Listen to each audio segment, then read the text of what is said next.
Hello students, welcome to my YouTube channel. बेटा एक बार फिर से आ गए हम आपके लिए यूपी टीजीटी पीजीटी एग्जाम के लिए हिंदी में भक्ति काल से संबंधित महत्वपूर्ण प्रश्न लेकर। ये हमारी 12वीं क्लास है।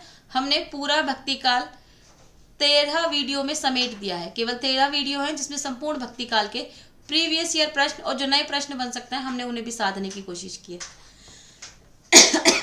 हम आपको साहित्य का इतिहास देना चाहते हैं, लेकिन किन्हीं कारणों की वजह से जो भैया मेरे साथ काम करते हैं उन भैया की मम्मी को थोड़ा सा प्रॉब्लम हो गया है, तो उनका ऑपरेशन होने वाला है, जिसकी वजह से हम आपको अभी हिंदी साहित्य का इतिहास नहीं दे पा रहे हैं। जब तक ये वीडियो आपको मिलेगी हो सकता है हम आपको हिंदी साहित्य के इतिहास तब तक दे चुके हों। यदि हम नहीं दे चुके हों तब तक हिंदी साहित्य का इतिहास, तो बेटा आप इधर उधर से अरेंज करना शुरू कर दें। हम कोशिश कर रहे हैं कि हम आपको हिंदी साहित्य का इतिहास दें, लेकिन हमारी परिस्थितियाँ ऐसी हो गई हैं विपरीत कि हम कोशिश करके भी नहीं दे पा रहे हैं। हम आपसे उम्मीद कर रहे हैं कि आप 60% के लिए ये जरूर देखें और अगले 40% के लिए आप हिंदी साहित्य का इतिहास पढ़ें। ये बेटा हम आपका भला करना चाहते हैं, इसलिए हम आपको सही सही बता रहे हैं। ठीक है बेटा, तो मैं उम्मीद कर रही हूँ कि आप लोग हिंदी साहित्य का इतिहास, जब तक ये वीडियो आपको मिलेगी तब तक या तो आप लोग कर चुके होंगे, हम वीडियो डाल चुके होंगे हिंदी साहित्य के इतिहास की। जैसे ही मतलब आंटी जी ठीक हो जाती हैं हम हिंदी साहित्य का इतिहास डालते हैं, और यदि हमने नहीं डाला है तब तक तो आप कहीं और से करना शुरू कर दीजिए बेटा। ठीक है, चलिए प्रश्न संख्या 1। ये कहते हैं पुष्टि मार्ग का मूल आधार क्या है? 4 विकल्प है। ए भगवान का अनुग्रह, बी ईश्वर का वरदान, सी नवधा भक्ति और डी ज्ञान की प्राप्ति। देखिए बेटा, पुष्टि मार्ग का मूल आधार है भगवान की कृपा का अनुग्रह। ठीक है, ए विकल्प बिल्कुल सही है बेटा, आंसर हो जाएगा आपका ए। ठीक है, और सूरदास को पुष्टि मार्ग का जहाज कहा जाता था। किसे? सूरदास को। सूरदास जी को पुष्टि मार्ग का जहाज कहा जाता था। ठीक है बेटा, इसमें आपको 2 क्वेश्चन सही सही मिल चुके हैं। प्रश्न संख्या 2। अब ये कह रहे हैं पुष्टि मार्ग का प्रवर्तन किसने किया था? 4 विकल्प है। सूरदास, बी वल्लभाचार्य, सी माधवाचार्य और डी रामानुजाचार्य। तो बेटा पुष्टि मार्ग का जो परिवर्तन किया था वो किया था वल्लभाचार्य जी ने। ठीक है, बी विकल्प आपका बिल्कुल सही आंसर हो जाएगा आपका बी। प्रश्न संख्या 3। वल्लभाचार्य ने जिस कृष्ण भक्ति को प्रतिष्ठित किया उसका दार्शनिक आधार क्या था? देखिए, वल्लभाचार्य जी ने एक कृष्ण भक्ति को प्रतिष्ठित किया था, सबने अपनी अपनी भक्तियों को प्रतिष्ठित किया था। जो वल्लभाचार्य जी ने किया था उसका दार्शनिक आधार क्या था? 4 विकल्प है बेटा। ए अद्वैत दर्शन, सॉरी ए क्या है? अद्वैत दर्शन, बी द्वैत दर्शन, सी शुद्धाद्वैत दर्शन और डी द्वैताद्वैत दर्शन। तो बेटा इस कृष्ण भक्ति का आधार था शुद्धाद्वैत दर्शन। ठीक है, सी विकल्प बिल्कुल सही आंसर हो जाएगा आपका सी। प्रश्न संख्या 4। अब ये क्या कह रहे हैं? ये कह रहे हैं तत्वदीप निबंध किसकी रचना है? 4 विकल्प है। वल्लभाचार्य की, बी निम्बकाचार्य की, सी नाभादास की और डी नंददास की। तो बेटा तत्वदीप निबंध किसकी रचना है? ये है आपके वल्लभाचार्य जी की। ठीक है बेटा, ए विकल्प बिल्कुल सही है, आंसर हो जाएगा। इनकी एक अणुभाष्यम भी है। ठीक है बेटा, चलिए प्रश्न संख्या 5। निम्नलिखित में से किसने पुष्टि मार्ग की स्थापना की है? ए चैतन्य महाप्रभु, बी वल्लभाचार्य, सी विठलनाथ और डी सूरदास। तो बेटा पुष्टि मार्ग की स्थापना किसने की है?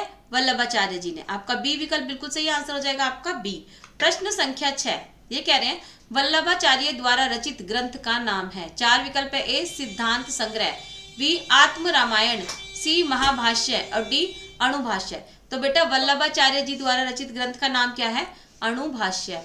डी विकल्प आपका बिल्कुल सही है। प्रश्न संख्या 7। अब ये कह रहे हैं इसमें से कृष्ण भक्त कवि कौन सा नहीं है? 4 विकल्प है। ए सूरदास, बी रस खान, सी कृष्णदास और डी तुलसीदास। तो बेटा इसमें से कृष्ण भक्त कवि कौन नहीं है? तुलसीदास जी इसमें कृष्ण भक्त कवि नहीं है। ये कौन कवि है? राम भक्त। ठीक है, प्रश्न संख्या 8। ये क्या कह रहे हैं कई चिंतन एवं कला धाराओं का योगदान मिलता है। कौन सी धारा में? ए कृष्ण भक्ति धारा, बी प्रेम मार्गी धारा, सी भारतेंदु युगीन धारा में या डी रीति काव्य धारा में। तो बेटा कई चिंतन और कला धाराओं का योगदान मिलता है कृष्ण भक्ति धारा में। अब आप कहोगे कैसे? देखिए उसमें बहुत सारे शुद्धाद्वैतवाद, अद्वैतवाद, द्वैताद्वैतवाद, बहुत सारे वाद, बहुत सारे संप्रदाय चले जो भक्ति तो कृष्ण जी की करते थे, लेकिन सबका रास्ता अलग अलग होता था। ठीक है बेटा, ए विकल्प बिल्कुल सही है। प्रश्न संख्या 9। सखी संप्रदाय का प्रवर्तन किसने किया? 4 विकल्प है। ए भगवत रसिक ने, बी नागरी दास ने, सी स्वामी हरिदास ने और डी चतुर्भुज दास ने। तो बेटा सखी संप्रदाय का प्रवर्तन जिसने किया था वो कौन थे? स्वामी हरिदास। सी विकल्प आपका बिल्कुल सही है बेटा, आंसर हो जाएगा सी। प्रश्न संख्या 10। अब देखिए ये क्या कहते हैं, ये कह रहे हैं रुद्र संप्रदाय की स्थापना किसने की? 4 विकल्प है। ए रुद्र स्वामी, बी श्री स्वामी, डी विष्णु स्वामी, सी विष्णु स्वामी और डी निम्बकाचार्य। देखिए बेटा रुद्र संप्रदाय की स्थापना की थी विष्णु स्वामी ने, याद रखेंगे रुद्र संप्रदाय की स्थापना किसने की थी? विष्णु स्वामी ने, ठीक है। प्रश्न संख्या 11। अब ये कह रहे हैं राधा वल्लभ संप्रदाय के संस्थापक कौन थे? ए हित हरिवंश, बी स्वामी हरिदास, सी चैतन्य महाप्रभु और डी वल्लभाचार्य। तो बेटा राधा वल्लभ संप्रदाय के संस्थापक कौन थे? हित हरिवंश। आपने देखा होगा, आप जब वहां जाते हैं मथुरा में एक साधु बाबा जी है जिनकी किडनी में थोड़ा सा दिक्कत है, तो वो क्या कहते हैं? हित हरिवंश, राधा वल्लभ, राधे राधे, तो हित हरिवंश, ठीक है बेटा। ऐसी चीजों से याद रखते हैं, आसपास की चीजों से जब आप कनेक्ट करते हो ना अपने क्वेश्चन, तो आपको याद हो जाते हैं, ठीक है बेटा। प्रश्न संख्या 12। चलिए राधा वल्लभ संप्रदाय का प्रवर्तन किसने किया? 4 विकल्प है। ए वल्लभाचार्य है, बी माधवाचार्य है, सी हित हरिवंश और डी सूरदास। तो बेटा राधा वल्लभ संप्रदाय का प्रवर्तन किसने किया? हित हरिवंश जी ने। सी विकल्प बिल्कुल सही आंसर हो जाएगा आपका सी। प्रश्न संख्या 13। देखिए कृष्ण के साथ राधा की महानता डैश संप्रदाय की विशेषता है? ए श्री, बी रुद्र, डी ब्रह्म और सी ब्रह्म और डी सनकादि।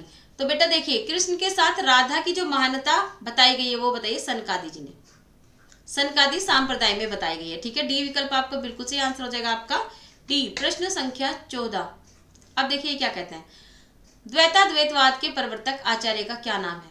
4 विकल्प है। ए निम्बकाचार्य, बी विष्णु स्वामी, सी माधवाचार्य और डी वल्लभाचार्य। तो बेटा द्वैताद्वैतवाद की स्थापना किसने की थी? निम्बकाचार्य जी ने। ए विकल्प आपका बिल्कुल सही आंसर हो जाएगा ए।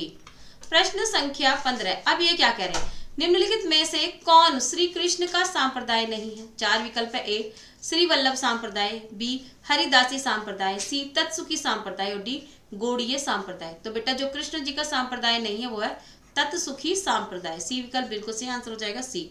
प्रश्न संख्या 16। 84 वैष्णवन की वार्ता का संबंध किस संप्रदाय से है? 4 विकल्प है। ए सखी संप्रदाय, बी रामानुज संप्रदाय, सी श्री संप्रदाय और डी वल्लभ संप्रदाय। तो बेटा 84 वैष्णवन की वार्ता का संबंध किससे है? वल्लभ संप्रदाय से, ठीक है। डी विकल्प आपका बिल्कुल सही है, आंसर हो जाएगा आपका डी। प्रश्न संख्या 17। अष्टयाम नामक पुस्तक में किसकी दिनचर्या का वर्णन है? 4 विकल्प है। कृष्ण, बी राम, सी विष्णु और डी शंकर। तो देखिए बेटा अष्टयाम नामक पुस्तक में कृष्ण और राम दोनों की दिनचर्या का वर्णन है, ठीक है बेटा। तो इसका विकल्प होगा ए और बी। ये मैं इसलिए ले आई ताकि तब आप जब क्वेश्चन आए तो आपको पता हो कि वहां पे या तो राम आएगा या कृष्ण आएगा, ठीक है। अगर बोथ आएगा तो फिर ये क्वेश्चन जो होगा वो कैंसिल हो जाएगा, ठीक है। लेकिन राम और कृष्ण भी है, अगर कहीं राम आए तो राम लगाना, कृष्ण आए तो कृष्ण लगाना, ठीक है बेटा। चलिए प्रश्न संख्या 18। ये कह रहे हैं छीत स्वामी किस धारा के कवि हैं? 4 विकल्प है। राम भक्ति धारा, बी अष्टछाप धारा, सी प्रेम मार्गी धारा और डी निर्गुण मार्गी धारा। तो बेटा छीत स्वामी जी किस धारा के कवि हैं? अष्टछाप के। आपका बी विकल्प बिल्कुल सही है, आंसर हो जाएगा आपका बी। प्रश्न संख्या 19। अष्टछाप के कवियों में किनमें पिता पुत्र का संबंध था? 4 विकल्प है। ए नंददास कृष्णदास, बी कुंभनदास चतुर्भुज दास, सी परमानंद दास कृष्णदास और डी गोविंद स्वामी छीत स्वामी। तो बेटा अष्टछाप के कवियों में इनमें से जिसमें पिता पुत्र का संबंध था वो थे कुंभनदास और चतुर्भुज दास। बी विकल्प बिल्कुल सही आंसर क्या हो जाएगा आपका बी। प्रश्न संख्या 20। इनमें से कौन अष्टछाप के संस्थापक हैं? ए श्री हरि राय, बी विठलनाथ, सी नंददास, डी उपयुक्त में से एक से अधिक, ई उपयुक्त में से कोई नहीं। तो ये कह रहे अष्टछाप के संस्थापक हैं कौन है बेटा? विठलनाथ जी। अष्टछाप की स्थापना किसने की थी? विठलनाथ जी ने की थी। और इसमें कितने कवि थे? इसमें 8 कवि थे। किस किस के? 4 विठलनाथ जी के थे और 4 किसके थे? 4 वल्लभाचार्य जी के थे, ठीक है बेटा। इस तरह से हमने आपको पूरे 20 प्रश्न करा दिए हैं। मैं उम्मीद कर रही हूँ आपको हमारी वीडियो पसंद आई होगी। यदि आपको हमारी वीडियो पसंद आई है तो इसे लाइक करें, शेयर करें और हमारे चैनल को सब्सक्राइब करें। मिलते हैं अगली वीडियो में। नमस्कार।